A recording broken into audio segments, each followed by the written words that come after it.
ಎಲ್ಲರಿಗೂ ನಮಸ್ಕಾರ. ಇವತ್ತಿನ ವಿಡಿಯೋದಲ್ಲಿ ಕರ್ನಾಟಕ ರಾಜ್ಯ ಸಹಾಯಕ ಪ್ರಾಧ್ಯಾಪಕರ ಅರ್ಹತಾ ಪರೀಕ್ಷೆ ಕೆಸೆಟ್ 2024ರಲ್ಲಿ 2021 ಎಕ್ಸಾಮಲ್ಲಿ ಪ್ರತಿ ಸಬ್ಜೆಕ್ಟಲ್ಲಿ ಸೆಲೆಕ್ಟ್ ಮಾಡುವಾಗ ಎಷ್ಟು ಜನರನ್ನು ಸೆಲೆಕ್ಟ್ ಮಾಡುವಾಗ 7%, 6% ಈ ಥರ 8%, 5%, 2% ಈ ಥರ ಪರ್ಸೆಂಟೇಜ್ ವೈಸನ್ನು ಜನರನ್ನು ಸೆಲೆಕ್ಟ್ ಮಾಡ್ತಾರೆ. ಸೊ ಡಿಫ್ರೆಂಟ್ ಸಬ್ಜೆಕ್ಟಿಗೆ ಡಿಫ್ರೆಂಟ್ ಪರ್ಸೆಂಟೇಜನ್ನು ಅಪ್ಲೈ ಮಾಡ್ತಾರೆ. ಅದು ಯಾಕೆ ಅಷ್ಟು ಡಿಫ್ರೆನ್ಸನ್ನು ಮಾಡ್ತಾರೆ ಅನ್ನೋ ಮಾಹಿತಿಯನ್ನು ನಿಮಗೆ ಈ ವಿಡಿಯೋದಲ್ಲಿ ಕೊಡ್ತೇನೆ. ಸೊ ನಿನ್ನೆ ನಾನೊಂದು ವಿಡಿಯೋ ಮಾಡಿದ್ದೆ.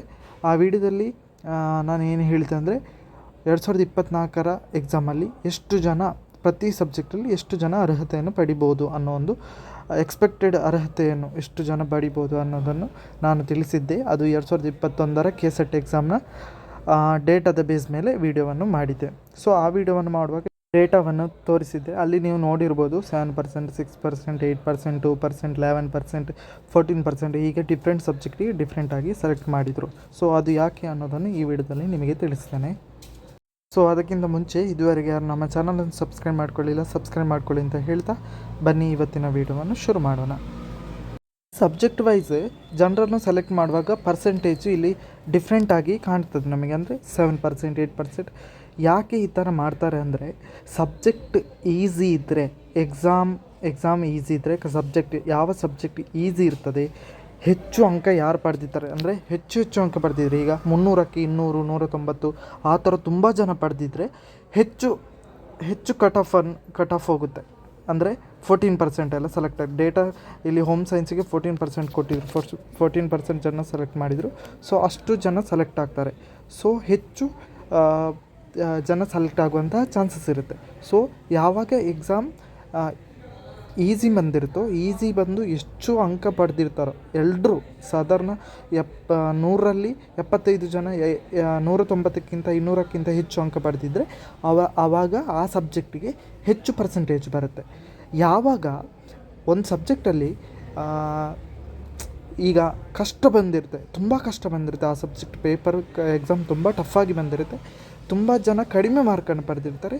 ಸೊ ಆವಾಗ ಏನಾಗುತ್ತೆ ಅಂದರೆ ಕಡಿಮೆ ಜನರನ್ನು ಸೆಲೆಕ್ಟ್ ಮಾಡಲಾಗುತ್ತೆ. ಆ ಸಬ್ಜೆಕ್ಟಲ್ಲಿ ಮಾರ್ಕ್ ಪಡೆದವರೇ ಕಡಿಮೆ ಇರ್ತಾರೆ. ಸೊ ಆವಾಗ ಪರ್ಸೆಂಟೇಜ್ ಕಡಿಮೆ ಇರುತ್ತೆ.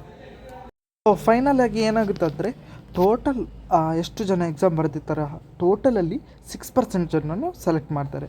ಸೊ ಇಲ್ಲಿ ಸಬ್ಜೆಕ್ಟ್ ಈಸಿ ಬಂದು ಹೆಚ್ಚು ಅಂಕಗಳನ್ನು 300ಕ್ಕೆ 200 ಆ ಥರ ಎಲ್ಲ ಅಂಕಗಳನ್ನು ಪಡೆದಿದ್ರೆ ಜನರನ್ನು ಸೆಲೆಕ್ಟ್ ಮಾಡುವಾಗ ಹೆಚ್ಚು ಪರ್ಸೆಂಟೇಜ್ ಹೋಗುತ್ತೆ. ಎಕ್ಸಾಮ್ ಟಫ್ ಇದ್ದು ಕಡಿಮೆ ಅಂಕಗಳನ್ನು ಪಡೀತಾ ಹೋದಾಗೆ ಸಬ್ಜೆಕ್ಟಲ್ಲಿ ಸೆಲೆಕ್ಟ್ ಆಗುವಂತಹ ಜನರ ಸಂಖ್ಯೆ ಕಡಿಮೆ ಇರುತ್ತೆ. ಇದು ಸ್ಪಷ್ಟವಾದ ಮಾಹಿತಿ. ಅಂದರೆ ಯಾಕೆ ಪರ್ಸೆಂಟೇಜ್ ಹೆಚ್ಚು ಕಡಿಮೆ ಇರುತ್ತೆ ಅನ್ನೋದಕ್ಕೆ ಮಾಹಿತಿ.